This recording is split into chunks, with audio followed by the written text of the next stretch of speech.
Hello guys, good morning from Harmonica. Ito po yung tira ng dinner ko kagabi. Ipapakita ko na rin dito.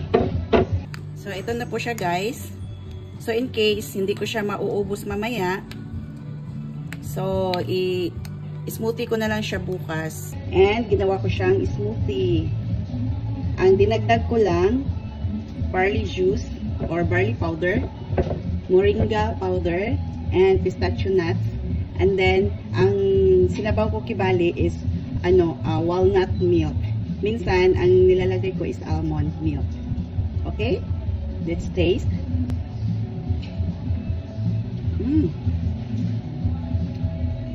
Deliciously healthy. Napakasarap guys. So, here in Harmonica, marami kaming smoothies. So, come and visit us guys. Pwede rin kayong mag-personalize ng smoothie recipe nyo as long as available po dito sa amin ang mga ingredients na gusto nyo.